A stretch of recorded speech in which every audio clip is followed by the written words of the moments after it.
When I was a little kid during the summertime, we would play outside all day long, mainly because our parents would lock us out of the house and say, don't come back till dinner.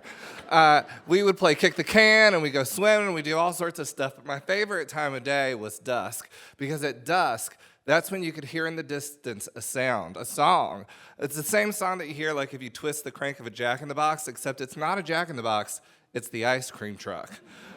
Oh, when that ice cream truck song started playing, you know you only had like a certain amount of time to run home, get money from your parents, and then run back to the ice cream truck and get your ice cream. My favorite was the Teenage Mutant Ninja Turtle with the gumball eyes. So I ran home, and normally my mom was the person that I would go to for money because she's sucker, and but she was taking college classes, so I had to go to my dad. And dusk is also a great time of day to mow the lawn, which is what my dad was doing. So I ran to the backyard, and my dad's there, and he's got his headphones in, is walking in, and I go, Daddy, I need money for the ice cream truck. And he turned around and he said, I am not giving you money for the ice cream truck. We're about to have dinner. You're going to ruin your appetite. No way, not until your mom gets home. So I did not like this answer. So he goes back to mowing the lawn, and I decide I need to get his attention again. I'm yelling, Daddy, and he is ignoring me. So I decide to jump in front of the lawnmower. I either overestimated how fast he could stop, or I underestimated how close I was, because pretty soon that lawnmower was mowing me. I don't remember feeling pain. I just remember like a sensation, sort of like if you got a bunch of chicken bones and you put them in the garbage disposal and turned it on. Yeah, it's visceral, right?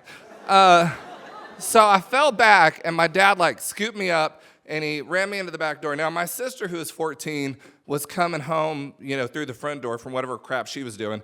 And we go into the kitchen, and we put my foot under the faucet, and he takes off my blue shoe, which was now purple because it was stained with blood, and he sets it on the countertop.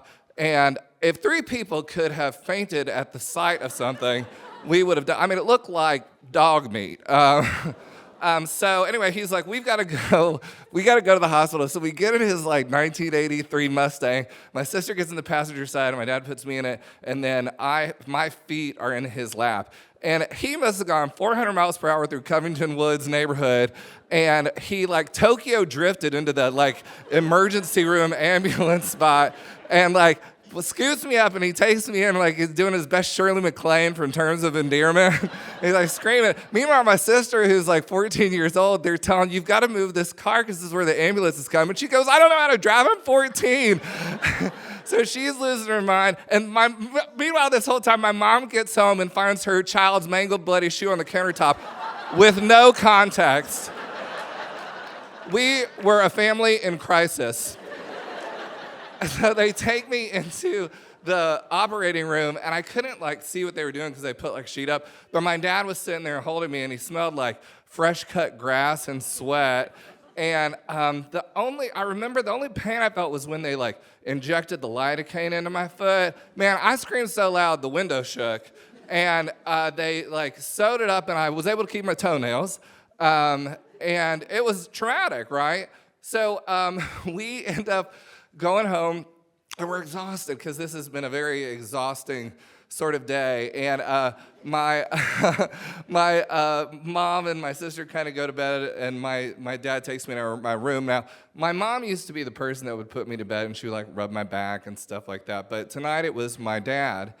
And I remember he was just sitting there beside me. He was sort of rubbing my sweaty little head, and he's like, I just want to tell you how sorry I am. And I was like, it's okay, Daddy. He's like, I never would hurt you, right? And I go, well, of course. And I kind of felt bad because, like, it was my fault, right? But I heard a hiccup in his voice, and he started crying. And it was the first time I ever heard my dad cry or saw my dad cry, probably in my whole entire life. He cried about 3 times. And he just was sitting there, and he's holding me. He's like, would you mind if I, slept here with you tonight on the floor? And I said, of course, Daddy. And I put my little hand up, and I wiped the tear off his cheek. And he slept there all night, and I fell asleep too. And that's when I knew my daddy loves me. Thank you.